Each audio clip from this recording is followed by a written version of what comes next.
चलिए आज थोड़ा सा लेट हो गया क्योंकि नेट थोड़ा सा इशू कर रहा था, इसलिए अभी कर लेते हैं।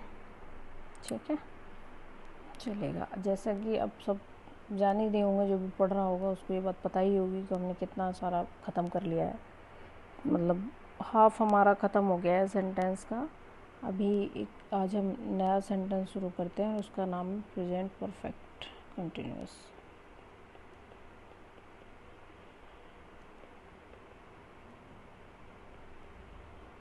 ठीक है जी, ये वाला सेंटेंस आज हम पढ़ेंगे। देखिए, इस सेंटेंस को बहुत ही आप एक बार ध्यान से समझने की कोशिश करें, ताकि आपको आगे वाले जो 2 सेंटेंस हैं उनमें इशू ना आए, नहीं तो दिक्कत होगी फिर। सबसे पहले हम यही देखते हैं कि सेंटेंस की पहचान क्या होती है। हमें कैसे पता चलेगा कि सेंटेंस है किसका, जब हमें यही नहीं पता होगा जब तक कि वो कौन सा सेंटेंस का रूप है, तो हम बनाएंगे क्या उसे खाक। इसलिए पहले हम ये देखते हैं कि वो सेंटेंस है किसका। जो कार्य भूतकाल में शुरू हुआ हो और अभी तक चल रहा हो, है ना।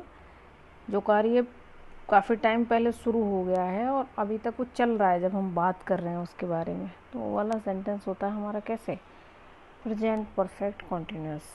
ठीक है, अब देखिए साहब, इसमें आपको वही मिलेगा, रहा है, रही है, रहे हैं, यही होगा इसके लास्ट में भी पहचान। यानी कि काम का हो पाया जा रहा है, होना, काम का होना पाया जा रहा है इस सेंटेंस में, तो इसलिए यही तो आएगा लास्ट में। तभी तो पता चल रहा है हमें कि काम हो रहा है अभी, है ना। पहले शुरू हुआ था और अभी तक चल रहा है। अब आपको यहाँ एक कन्फ्यूज़न ये हो सकता है कि जब हमने पढ़ा था प्रेजेंट कॉन्टीन्यूअस, तो उसकी पहचान भी यही थी, रहा है, रही है, रहे हैं। तो इन दोनों को कैसे पता चलेगा कौन सा है। तो साहब बस इतना समझ लीजिए आप कि इसमें ना टाइम दिया होता है। इसमें टाइम आपको बताया जाएगा कि प्रेजेंट परफेक्ट कॉन्टीन्यूअस में ये कब से काम चल रहा है, 2 घंटे से, 3 घंटे से, 1 घंटे से, 4 बजे से, 2 बजे से, पिछले साल से, 4 साल से, 1999 से, 2007 से, 2019 से, इस तरह का टाइम आपको दिया होगा। और जब रहा है, रही है, रहे आ जाए और उस सेंटेंस में आपको टाइम भी दिया गया हो, साथ में टाइम बताया गया हो, समय बताया गया हो कि काम चल तो रहा है, उसमें सिर्फ इतना होता था प्रेजेंट जो कॉन्टीन्यूअस था कि उसमें भी काम का होना पाया जाता है, लेकिन उसमें टाइम नहीं बताया जाता कि कब से काम हो रहा है ना। लेकिन इस वाले सेंटेंस में प्रेजेंट परफेक्ट कॉन्टीन्यूअस में आपको टाइम दिया होता है, समय दिया होता है। ठीक है साहब, ये होता है इसका। अब आप देखिए, अब जो पहचान की बात हो गई है, तो उसके बाद में अब हेल्पिंग वर्ब की बात आएगी। हेल्पिंग वर्ब जो आएगी सेंटेंस में, देखिए आपको एक मैं बहुत अच्छा नियम यहाँ समझाती हूँ, जो आपको मज़ा आ जाएगा सुन के। आज देखिए, आपको लगेगा कि यार पढ़ाई इतना भी आसानी से हो जाती है। देखिए साहब, एक सेंटेंस अभी पढ़ा है हमने बिल्कुल जस्ट पीछे, प्रेजेंट परफेक्ट। दूसरा पढ़ा है हमने पास्ट परफेक्ट, पढ़ा है ना। अच्छा, तीसरा पढ़ा है हमने फ्यूचर परफेक्ट, यानी कि परफेक्ट के तीनों ये पढ़ लिए काल, है ना। अब देखिए साहब, इसमें क्या होगा। इनकी हेल्पिंग वर्ब आपको याद होगी, प्रेजेंट परफेक्ट की होती है क्या, हैज़, हैव, होती कि नहीं। इसी की थर्ड और सेकंड फॉर्म होती है हैज़, हैव की हैड, होता है। और फ्यूचर परफेक्ट की होती है विल हैव और शैल हैव, ये होता ना, विल हैव और शैल हैव, ये हेल्पिंग वर्ब होती है। अब आप ये देखिएगा कि विल हैव और शैल हैव, विल हैव और शैल हैव, और यहाँ पे हैज़ हैव, यहाँ पे हैड। तो आपको क्या करना है कि जो परफेक्ट कॉन्टीन्यूअस होता है, परफेक्ट कॉन्टीन्यूअस, अगर वो प्रेजेंट का परफेक्ट कॉन्टीन्यूअस है, बस आपको ये करना है कि अगर आप इनमें बीन जोड़ देंगे ना, बीन, इसी वाली हेल्पिंग वर्ब में, तो ये हो जाएगी परफेक्ट कॉन्टीन्यूअस की हेल्पिंग वर्ब। यानी कि मोटे शब्दों में जानिए आप, अगर परफेक्ट की जो हेल्पिंग वर्ब होती हैं सेंटेंस की, उसी में अगर आप बीन जोड़ देते हैं तो वही बन जाती है परफेक्ट कॉन्टीन्यूअस की हेल्पिंग वर्ब। जैसे प्रेजेंट परफेक्ट की हेल्पिंग वर्ब होती है हैज़ हैव, अगर आप इसमें बीन जोड़ देंगे, यानी कि अगर आप लिखते हैं हैज़ बीन या हैव बीन, है ना, हैव बीन या हैज़ बीन, तो यही हो जाएगी हमारी प्रेजेंट परफेक्ट कॉन्टीन्यूअस की हेल्पिंग वर्ब। ठीक है, बस, यानी कि प्रेजेंट परफेक्ट कॉन्टीन्यूअस की अगर हेल्पिंग वर्ब अगर हम देखते हैं तो क्या होती है, हैज़, हैव बीन, या तो हैज़ बीन या तो हैव बीन। अगर सिंगुलर होगा सब्जेक्ट तो हैज़ बीन और प्लूरल होगा तो हैव बीन। ये मोटा मोटा था, एक तो ये है।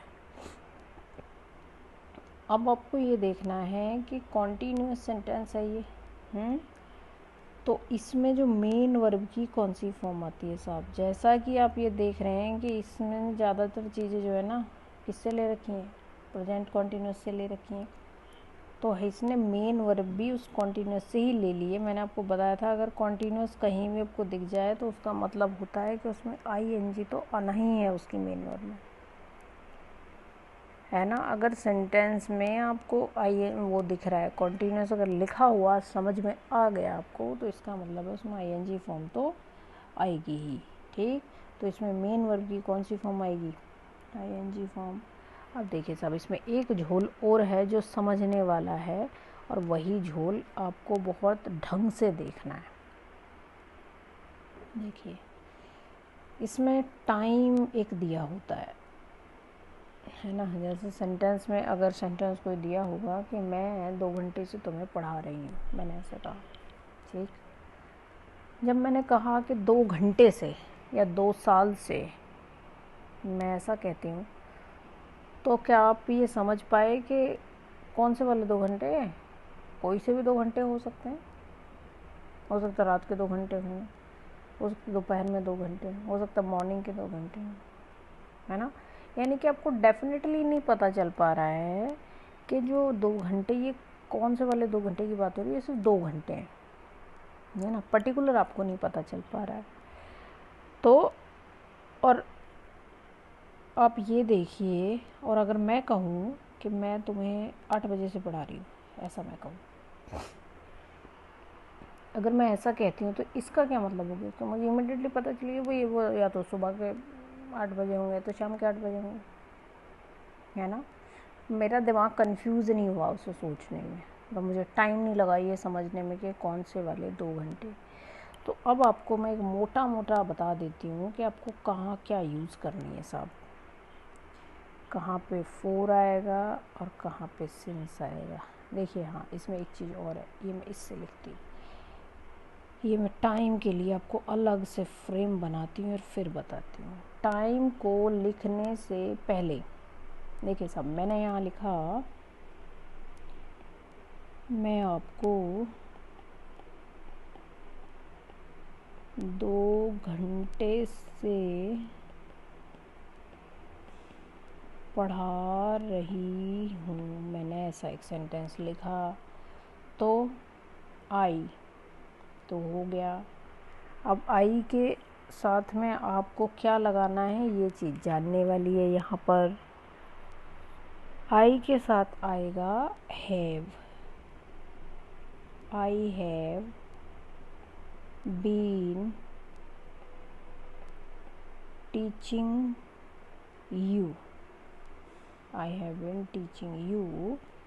अब देखिए, मुझे लिखना है ये टाइम 2 घंटे से, तो टाइम लिखने से पहले हम उसके हिसाब से या तो फोर लिखते हैं या तो सिंस लिखते हैं। अगर टाइम का पर्टिकुलर आपको पता चल जाए कि कब से, यानी कि जैसे मैं कहूँ 2 बजे से, तो आपको एकदम पता चल गया, अच्छा 2 बजे से, ठीक है, तो वहाँ लगता है सिंस। और अगर आपको इस तरह का दिया हुआ है कि 2 घंटे से, 4 घंटे से, 5 घंटे से, 2 साल से, 3 साल से, इस तरह का दिया है, तो वहाँ लगेगा फोर। तो यहाँ क्या आएगा, यहाँ आएगा फोर टूवर्ड्स। समझ गए। तो अब हमें यही समझना है कि हम फोर कहाँ लगाएंगे और सिंस कहाँ लगाएंगे। और इसमें भी अब हम सबसे पहले समझते हैं कि हम सिंस कहाँ लगाएंगे। SINC, सिंस, साइंस नहीं, सिंस। ये आप इसको ध्यान से देख लीजिए, नहीं तो फिर आपसे गलती होती रहेगी। अगर आप लोगों के आसपास में अभी कोई कैलेंडर है तो आप कैलेंडर देखिए। आप जो कैलेंडर देखेंगे तो उसमें आपको क्या क्या दिखेगा।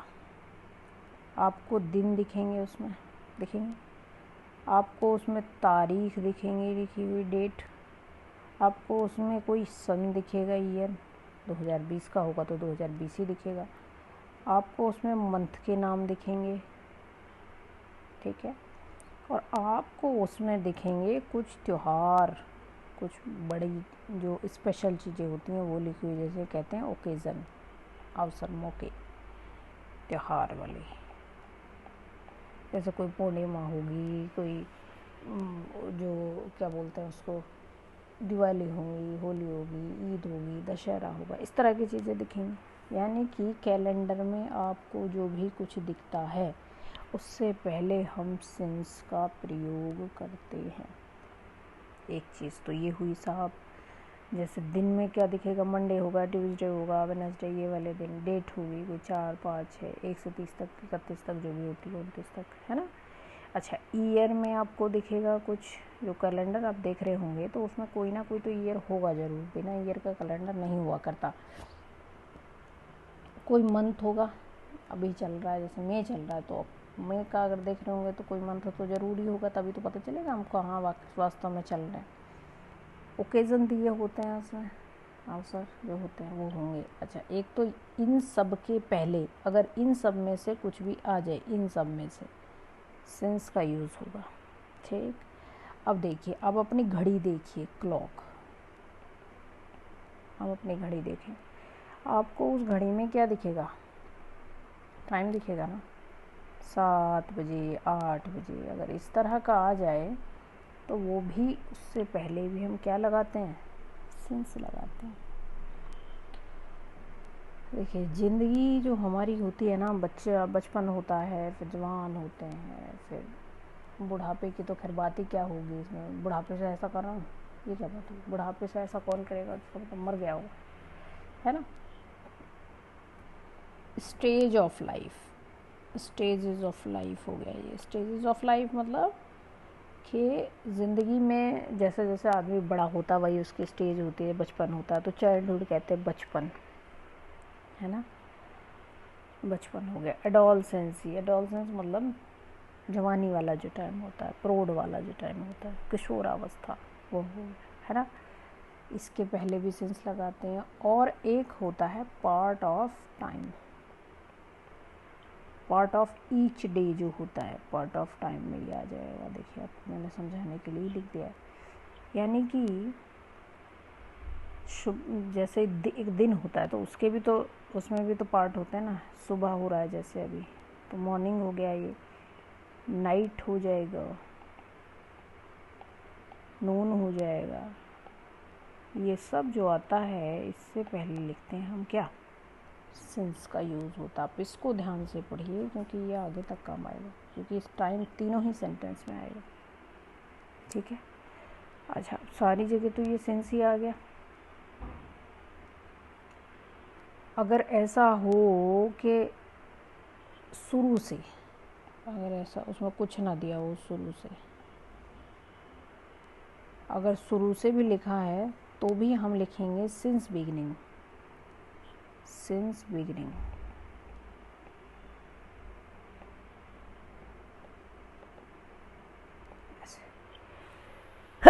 Sorry, excuse me. अब देखिए, ये तो हो गया सिंस का यूज़। अब यहाँ लिखिए आप फोर का यूज़ देखिए, फोर का यूज़ कैसे होगा। सॉरी, फोर का यूज़ होता है जैसे मैं कहूँ 2 घंटे से, 4 घंटे से, 5 घंटे से, 6 घंटे से, या मैं कहूँ 6 साल से। कोई सन ना दिया हो, सिर्फ वो ईयर दिए हो कि कितने दिन से, है ना। वहाँ होता है सिंस फोर का यूज 6 साल से, 3 मंथ से, 3 माह से, ऐसे अगर दिया हो, यानी कि पर्टिकुलर कोई ईयर न दिया हो और ऐसे दिया हो तो उससे पहले हम फोर का यूज़ करेंगे। आप लोग आई होप इस बात को समझ गए होंगे। अब देखिए साहब, अब हम इसके फॉर्मूलेज पे आ जाते हैं कि इसके फॉर्मूले क्या होते हैं। ये तो आपको ऐसा सिंपली अब इतना तो समझ में आ गया होगा कि सारे सेंटेंसेस को बनाने के जो फॉर्मूला होता है वो होता यही है कि सब्जेक्ट आएगा, हेल्पिंग वर्ब आएगा, मेन वर्ब आएगी और ऑब्जेक्ट आएगा। तो इसमें भी सेम यही होगा, सब्जेक्ट आ जाएगा, उसके बाद में हेल्पिंग वर्ब आ जाएगी, has, have plus been, main verb कौन सी, आईएनजी फॉर्म आ जाएगी, प्लस में ऑब्जेक्ट आ जाएगा और ये हो जाएगा। अगर नेगेटिव सेंटेंस होगा तो उसमें क्या होगा, सब्जेक्ट हो जाएगा plus has, have plus not, फिर बीन प्लस में आईएनजी फॉर्म में यानी कि मेन वर्ब प्लस में ऑब्जेक्ट, देन ये हो जाएगा, है ना। देखिए आईएनजी हमेशा फर्स्ट फॉर्म में लगती है, तो ये आईएनजी का तो आपको पता चल गया, यहाँ तक लिखा। अच्छा इसमें टाइम भी तो लिखना पड़ेगा, ये भूल गई मैं, यहाँ पे टाइम भी लिखना पड़ेगा। प्लस में सिंस या फोर लगा के टाइम लिखते हैं, इसमें ये बढ़ जाता है बस, सिंस या फोर लगाएंगे और टाइम लिखेंगे। ठीक, जब आगे सिंगल इंटरोगेटिव की बात होगी, ये नेगेटिव हो गया, ये सिंपल हो गया कि नहीं, है ना। तो अब हैज़, हैव प्लस में सब्जेक्ट प्लस में क्या नोट होगा तो नोट लिख दीजिएगा, नहीं तो बीन लिख के, और मेन वर्ब का I N G form plus object plus में सिंस या फोर और प्लस टाइम लिखेंगे। ये हो गया, क्वेश्चन मार्क लगाएंगे यहाँ पर। अब देखिए डबल इंटरोगेटिव है, डबल इंटरोगेटिव में सेम वही हो जाएगा, WH वर्ड प्लस में हैज़ या हैव प्लस सब्जेक्ट, यानी कि यही वाली चीज़ नीचे उतर के आ जाएगी, वो WH वर्ड लगा दो इसके आगे तो बन जाता है वो double interrogative, plus been plus main verb में ING form plus main verb की आईएनजी फॉर्म सिंस या फोर लिखेंगे, प्लस में टाइम आएगा और देन क्वेश्चन मार्क आएगा। ये वाली इसकी होगा कंप्लीट। ठीक है, आप जितना भी पढ़ाया लिखाया जाता है, जो भी बताया समझाया जाता है, तो आप उस चीज़ को सब अपनी कॉपी में नोट करते जाइए, ये आपको बाद में भी काम आएगा। ठीक है, चलिएगा, आज के लिए थैंक यू वेरी